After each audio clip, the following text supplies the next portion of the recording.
this point, we're going to cut the shortening into the flour. So you can go crazy manipulating the shortening and the flour together, because like we said before, gluten development is a huge problem when making baked goods, because it can make your baked goods tough. It's not a problem right now because gluten is not developed until I have 3 things going for me: the starch, the manipulation, and liquid. We don't have any liquid in here, so gluten is not being developed. So I'm going to do a really good job distributing this shortening.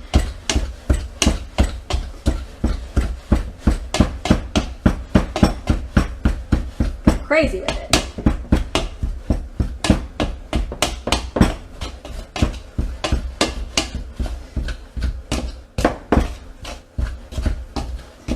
So you want your flour mixture to look like cornmeal, essentially.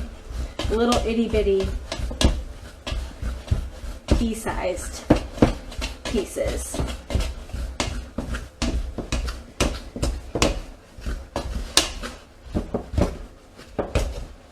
Now, in most recipes, the amount of water added is usually a range of water for pie crust recipes. The reason we do a range of water is because it is all dependent, the amount that we add, on the humidity in the air. So if it's really, really, really humid, that's going to affect your pie crust. So you'll have to add less water. This recipe doesn't give you a range, but it works. It works every time. It's magic. But traditionally, when you add your water to your pie crust, it is ready when you're mixing it and you're drizzling it in at the same time, and your dough just leaves the sides of the bowl. It's going to look a little bit dry and not super wet. Mistake is usually to add too much water. You overdevelop the gluten when you add too much water. Split an egg in half. So I'm going to crack it into a liquid measuring cup.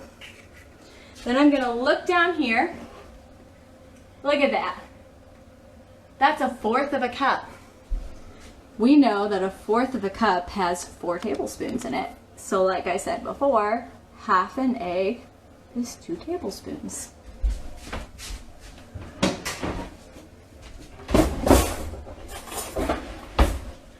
Now to get this to measure properly, I have to whisk it up really good. I'm going to take that other half or 2 tablespoons and use it for something else.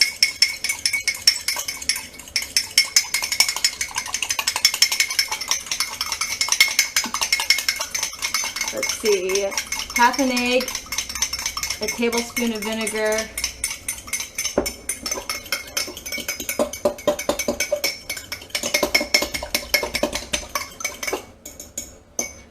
and then we fill it up the rest of the way to make half a cup. It says to make 1 cup, but we're only making half recipe. So I'm going to grab, oh, I have it right here, my tablespoon measurer. Since this was 1/4 of a cup, which is 4 tablespoons, I can just measure out 2 tablespoons here. I have my half an egg left. Then I'm going to add my half a tablespoon. Now I do have half a tablespoon, but in class we do not. So we usually do, since a tablespoon is 3 teaspoons, we do 1.5 teaspoons to measure out half a tablespoon. Okay. Now it says that it wants us to fill it the rest of the way with water to get to a whole cup, but since we're doing a half recipe, half a cup.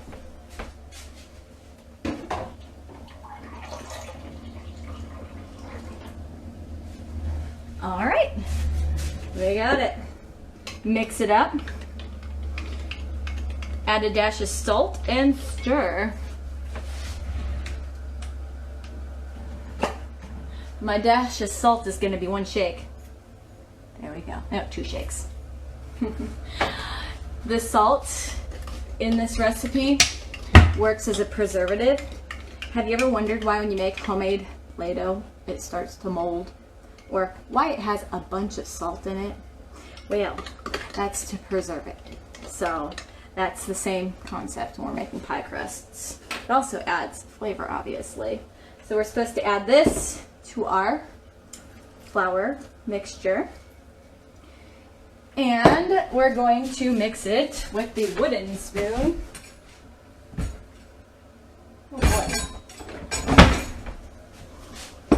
Now, this is where we're adding the liquid. So, what did I say about gluten development? You don't want to go crazy with the kneading or the mixing right now. You just want it to hold together. Take a look. Now this is a wetter dough than that dough that you make. This is more of a traditional recipe. It's not what I described before where it's going to look really dry and possibly crumbly. Okay, let's get all of this out of the way so we can roll our dough. I tried purposely not to go crazy with the mixing. We don't want to overwork the gluten. So now I'm going to just kind of bring it into a ball. I'm going to stick it on my floured surface. I'm going to make it nice and flat. I'm going to add some flour on top. And I'm going to add flour to my rolling pin. And I will add flour throughout if it seems like it is starting to stick. So you want to go from the inside out. Inside out. I don't use these because I feel like it gives me more control when I use it this way. You want to be inside out so that you can get it as even as you possibly can in thickness. And of course, I want this to turn into a circle, not a rectangle. Okay, so we have a little bit of sticking happening. So we can kind of go over our pie crust and our rolling pin. Now, I don't want to stretch the dough as I'm rolling it out because stretching the dough makes it shrink back on itself. I don't know if you've ever created a pie before and you've noticed that all of a sudden you bring this beautiful pie out of the oven and it is not the shape of the pie pan, like it's shrunk in a little bit. Well, that's because you stretched it while you were rolling it out or while you were transferring it to the pie pan. Now, I can guarantee you when I go to try to get this off the counter, it's going to be stuck to the counter. You know what? I don't care. I don't care that it's stuck to the counter. I have a good crust with a good pie dough. It's nice and sturdy and strong. But I have to do something special to get it off that counter, which I'll show you.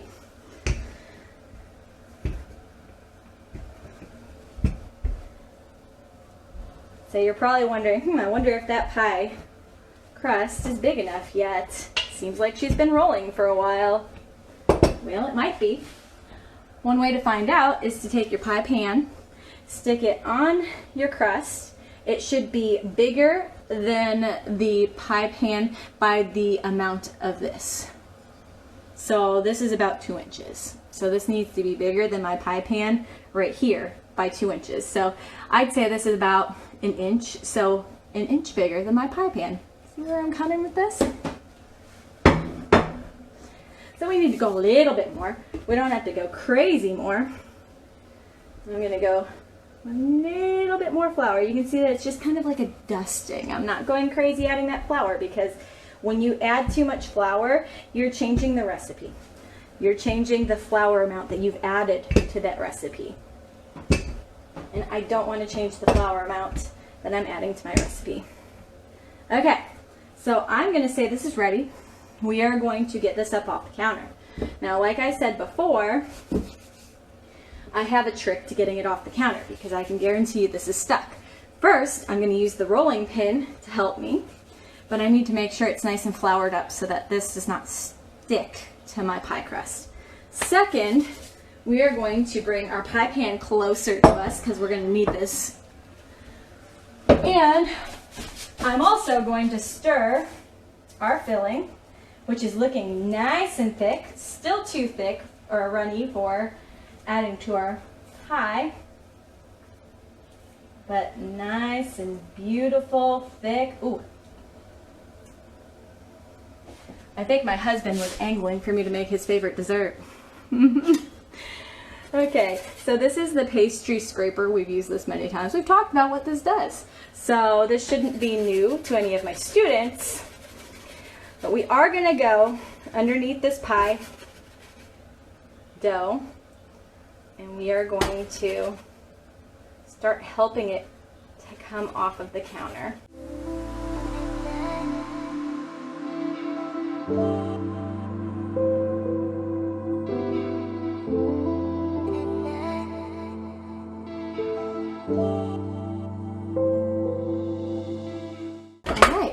We are successfully off the counter. So again, if I just pulled that off of there, there's no way this would have come out nice.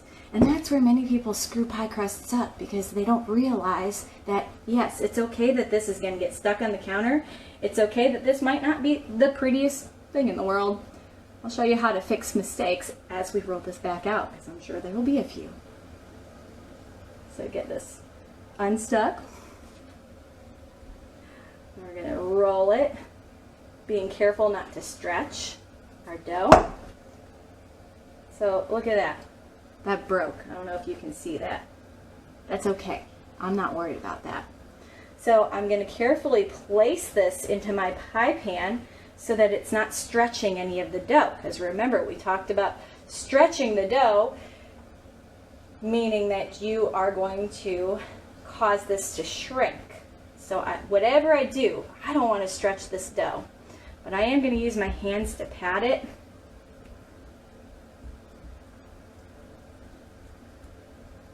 And to mold it to the shape of the pan. Just no stretching. Now this area right here, this is going to get fixed by all of this dough that I'm going to patch in on that spot.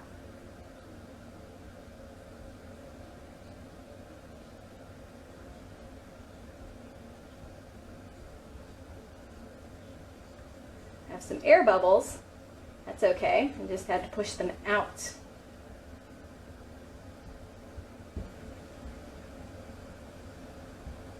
There we go. So we are molded to the shape of the pan. No stretching, so this shouldn't shrink in on itself. If I had more holes all over, I could take this, pull it off, and then patch it into wherever it needs to go. It'll mold just perfectly to it and make it look like you never had a problem in the first place. Take my butter knife, and I'm gonna just use the pan as my guide to go around here and cut off the excess. Yeah.